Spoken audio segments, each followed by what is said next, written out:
Hello children, welcome to the Social Science, Class 10, History, Unit 3, the impact of the British rule in India. My dear students, in this lesson, you will learn the following points.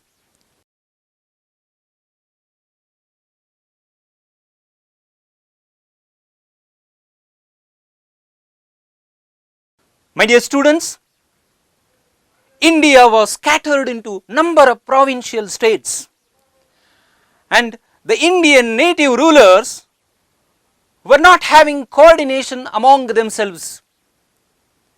They were competing each other, and this situation was exploited by the British government. With that, the British thought of exploiting the situation to further for their political consolidation in India. The British were also implemented the divide and rule policy among the Indian rulers. With that, slowly dominated all the rulers and subjugated them, took the Indian native kingdoms under their control. My dear students, in order to achieve complete domination in India, the British employed war and negotiation methods cleverly. What is war and negotiation method here? There were some kingdoms who opposed the British government. The British East India Company, by declaring war against those kingdoms, they were able to capture the small provinces into the British Empire. And also, by making some treaties, by making some agreements with some of, they captured the provinces into the British Empire. They used these methods very cleverly to expand the British Empire in India. With all this, the British thought of strengthening their hold over India permanently. By then, India was devoid of one nation concept. It means India was lacked of one nation concept and was scattered into various kingdoms. And the British decided to bring India under one political stream, one administration system, and one economic structure of the country. The British integrated the whole of India under one administrative and political structure. My dear students, here we go with the concept administrative and judicial system of the British government. What were the changes made in the field of the administration and the judicial system of the British India? Various changes were brought by the British government in India. In that, first we learn civil services. The Governor General Lord Cornwallis introduced the administration of civil services for the first time in India. The system of appointing employees for the purpose of trade was done by the East India Company from the beginning. Dear students, Lord Cornwallis, eminent Governor General of the British East India Company, he was appointed in the year 1786 as the Governor General of India, came to India, made several reforms in the Indian administration system.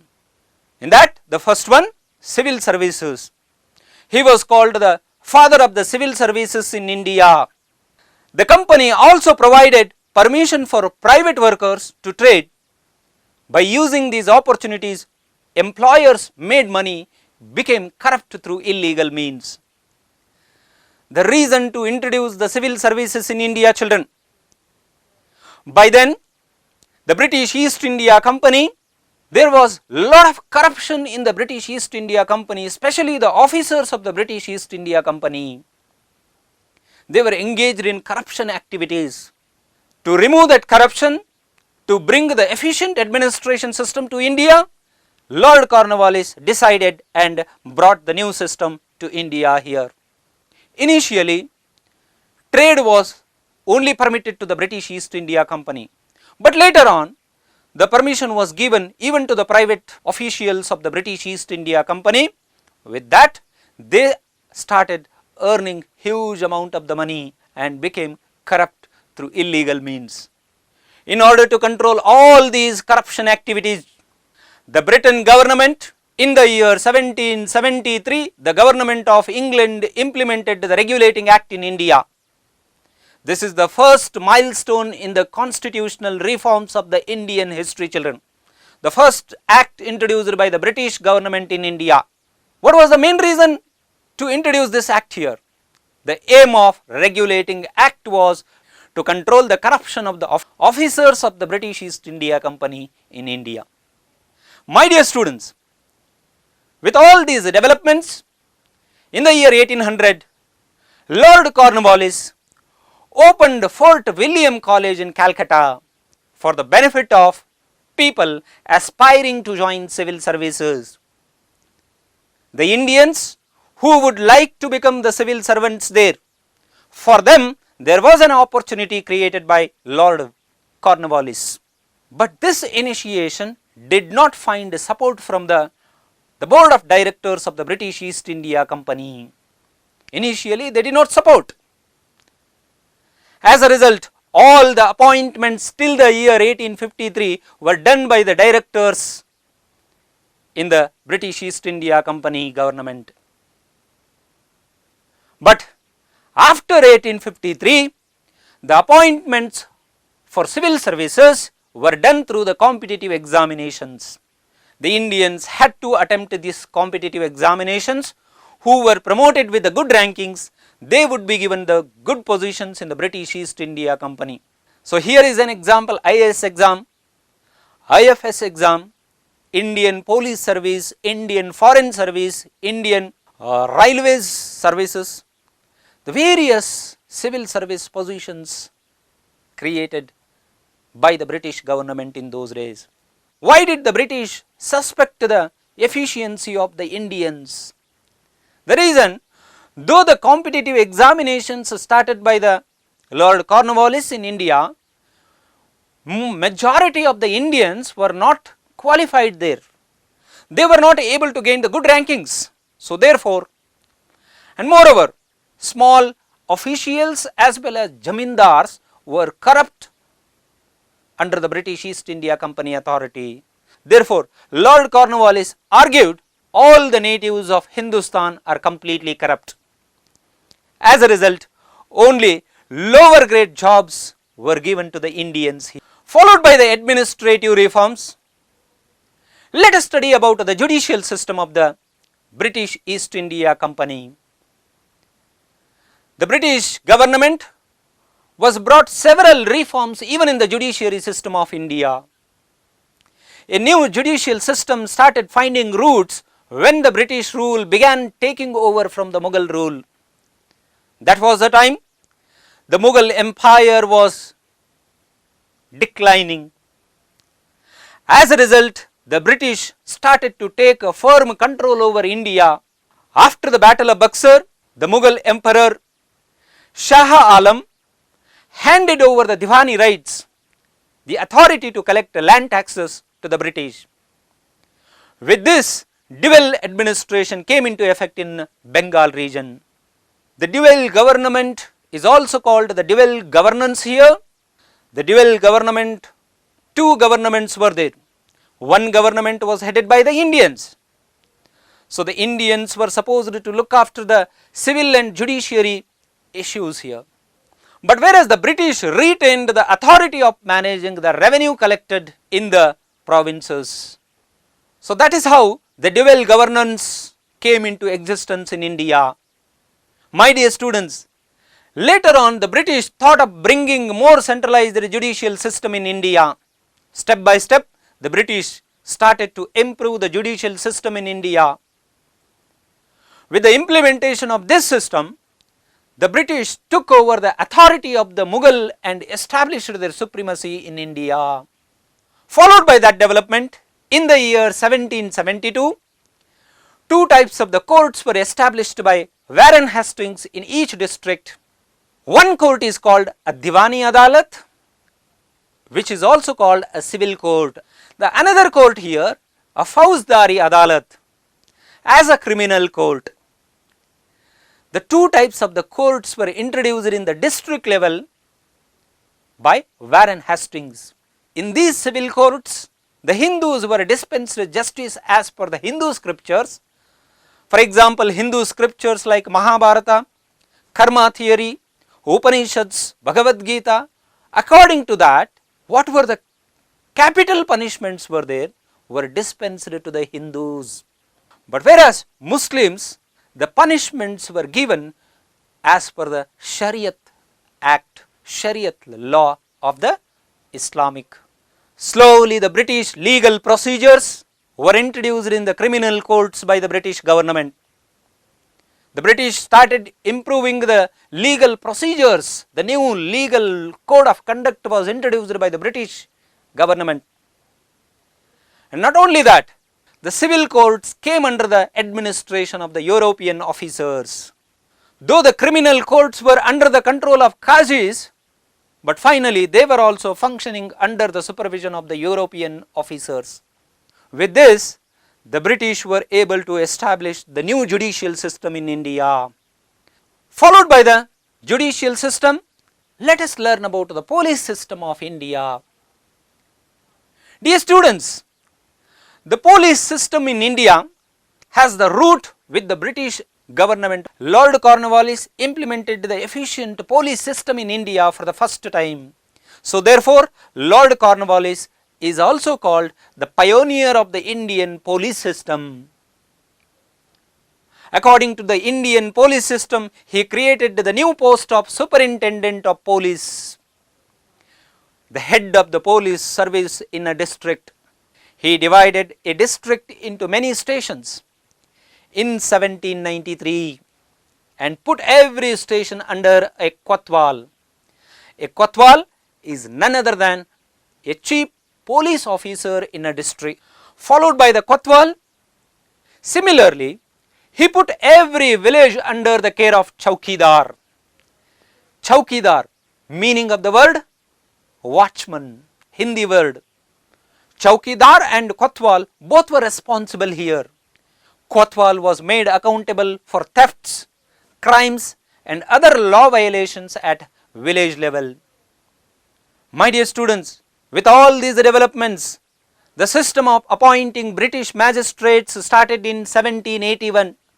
To control the police in India, there was no very good efficient system.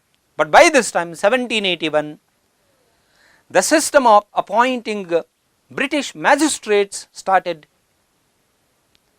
With this, the police officers were under the power of the magistrates.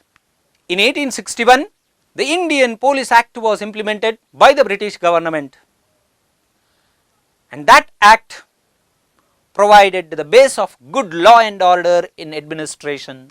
In 1902, the Police Commission allowed the appointment of suitable qualified for the post of the police officers. The British started to recruit the Indians into the police system. Followed by the police system, let us study the military system of the British India. What were the impacts, what were the changes in the field of the military brought by the British East India Company Authority? The British appointed the Indians for the military and took the entire India under their control with the help of the military. Initially, the Indians were not given importance in the military, but later on, they appointed the maximum Indians in the military.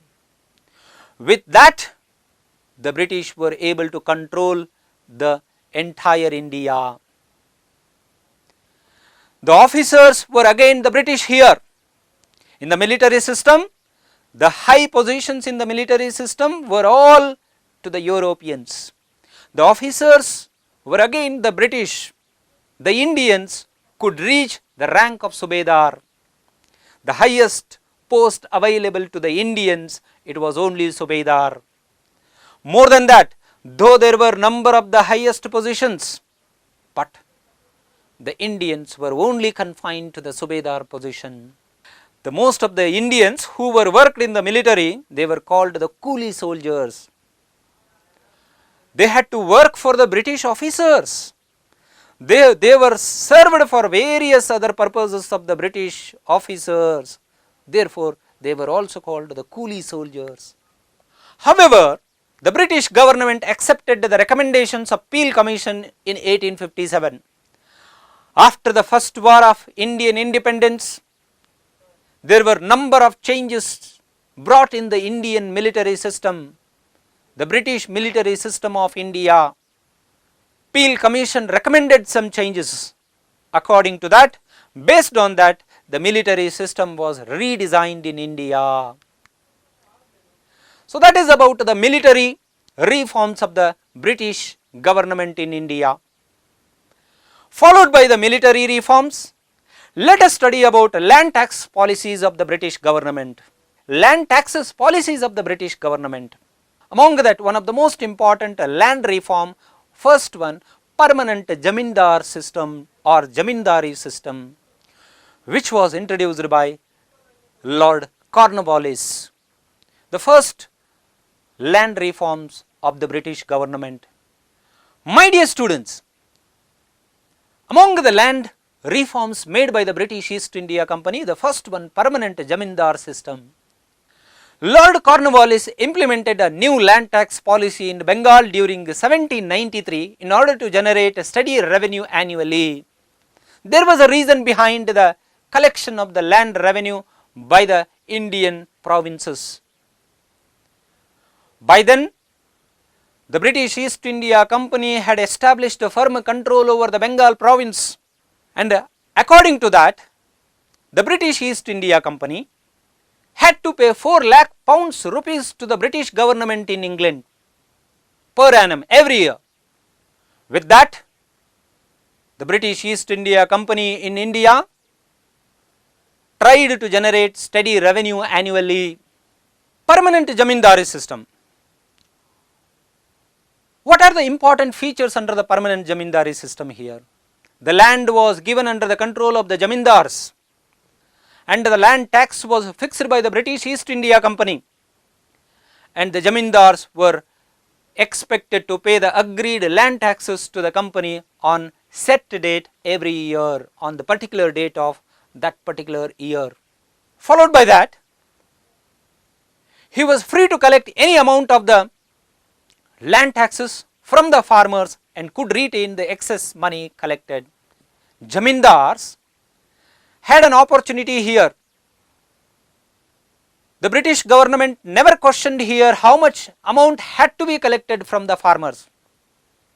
They could have collected more, but what was the agreed money was there, that had to be given to the British East India Company. Rest of the money the Jamindars could be utilized, the Jamindars could be used such kind of the excess money. With this type of the system, this benefited the Jamindar more here. When they were unable to pay the land taxes to the British East India Company, the Jamindars, according to the law, the ownership of the land was taken away by the company. The company could be confiscated the land of the Jamindars. Both the Jamindar and the company were benefited by this system, but the farmers were the grave sufferers. The another important feature of the Jamindari system here, children, the farmers, the farm land laborers suffered due to irregular working opportunities in the farming lands.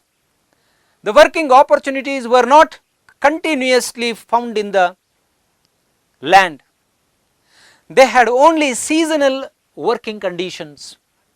As a result, apart from the rainy season, apart from some agricultural activities season, they had to remain jobless.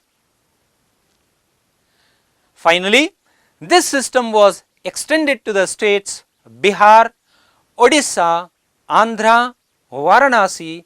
For all these regions, the system was extended. According to the administrator Charles Metcalfe, he expressed his opinion about the farmers of India. The Indian farmers were born in debt, lived in debt, and died in debt due to the land tax policies of the British government. Dear students, followed by the permanent Jamindari system, we have one more system here, that is one more land reform system, that is Mahalvari System. Let us come to know what is Mahalvari System, who implemented the Mahalvari System here, and where was this system was implemented. Let us come to know here. Dear students, Mahal means Thaluk. Mahalvari System, it was implemented by R.M. Bird and James Thomson. There were differences in the implementation of this system from one region to the another region. Under Mahalvari System, the company government entered an agreement at the level of Mahals, at the Taluk level, with regard to payment of land tax in the states Uttar Pradesh, in many parts of the Madhya Pradesh, Punjab and Delhi. Apart from that, big and small jamindars were part of this system. Since the company officials fixed more land tax than the expected production from the fields, many jamindars had to lose their ownership of the lands. The marginal farmers and agricultural laborers who were dependent on these jamindars also suffered due to this. Followed by the Mahalvari system, let us learn about a Rayatwari system, children. The Rayatwari system was first implemented in Baramahal region by Alexander Reed in 1792. Later on, in the year 1801, this system was implemented in Madras and Mysore region by Sir Thomas Munro. Most of these regions had become part of British Empire by that time. Dear students, you can see there the British officer Sir Thomas Roe in the image, who implemented Rayatwari system in Madras and Mysore region. What were the important features of the Rayatwari system? Dear students, here are some features of the Rayatwari system. Under this system, both the farmer and the company were directly linked here. Here there were no arbitrators. There were no the mediators in this system. It was directly linked between the British East India Company and the farmers. According to the terms and conditions of the Rayatwari system, the tiller of the land was recognized as the owner of the land. The third condition of the Rayatwari system, the owner had to pay 50% of the produce land tax to the company, remaining 50% can be retained by him. The land tax had 30 years tenure. This type of the Rayatwari system land tax, they had 30 years of the tenure, term was there. Dear students, followed by the land policies of the British government, let us come to know what was the impact of the British land tax system in India. Yes, of course, the British land policies were made certain changes in India. According to the impact of the British land tax system, a new class of jamindars who exploited the farmers was created here. A new section was created, jamindars who exploited the farmers. The farmers who were subjected to the exploitation of the jamindars became landless slowly. Some of the land tax policies of the British government gradually made the Indian farmers to lose the lands. They became the landless. Land became a commodity here. Loans could be raised by mortgaging lands. With the development of all these land reforms, land became a commodity here. Loans could be raised by mortgaging lands. Many jamindars also had to mortgage their lands in order to pay the land taxes. The agriculture sector became commercialized and had to grow raw materials needed by industries back in England. Finally, the money lenders became strong. Dear students, that was with the land reforms and the impact of the land reforms. Let us study the next concept here, the modern education system. What was the impact of the British rule in India? In that, especially the modern education system. There were several changes occurred during the British rule in 18th century to the education system of India. New schools were started for the children of British as well as Europeans living in India. Warren Hastings facilitated the expansion of the modern education in India. In 1781, he started Calcutta Madrasa for the first time. Later on, Jonathan Duncan, a British citizen, started Sanskrit College in Banaras in the year 1792. The another milestone in the development of the education system. Later, Charles Grant gave importance for the universalization of the British education in India. The expansion of the British education, India received special support after the appointment of Lord William Bentinck in 1828 as the Governor General of India. Dear students, you can see there Sir William Bentinck. He became the Governor General of the British East India Company. Soon after that, he appointed Macaulay as the member of the Governor General's Executive Committee, and Macaulay was also appointed as the chairperson of the Committee on Education.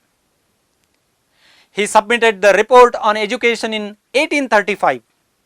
It became the base for the modern education in India. His policy aimed at the creation of a new class of Indians who are Indian by body but British in intelligence, opinion and state. That was an intention of the use of English medium in Indian learning system started after 1830s. Later on, the Governor General Lord Dalhousie established the universities in Calcutta, Bombay and Madras as per the suggestions of the Charles Woods Commission 1854. With all these children, what was the impact of the British education in India? Here are some important points. The changes in the education system of India. India could develop modernity, secularism, democratic attitudes and rationality along with the nationalistic ideals. Impetus was received for the local literature and languages. This facilitated unity in thinking process among the educated class. The importance was given to the local literature and the languages here after this development. Not only that, periodicals started emerging. These scrutinized the policies and working of the government, criticized the government injustice policies in the newspaper, dailies as well as weeklies.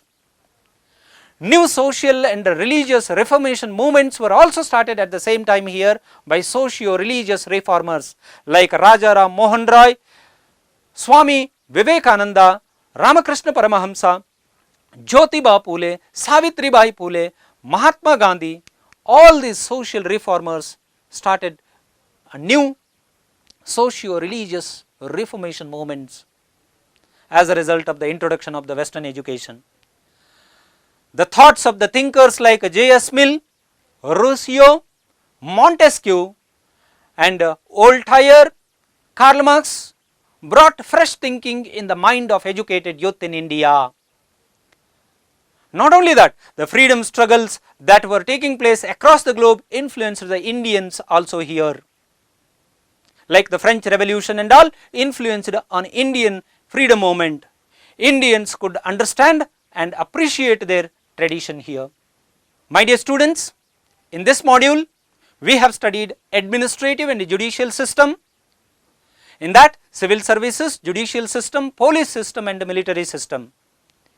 We were also able to understand land tax policies, permanent Jamindori system, Mahalvari system, Rayatwari system. We studied modern education. So in that, we studied the report of T.B. Macaulay and Woods Commission.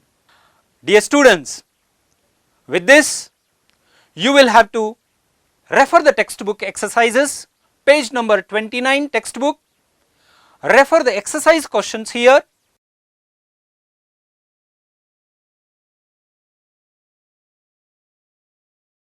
All these are the important questions of the exercise. I hope you are able to understand. You will be answering all these questions. Thank you children, all the best.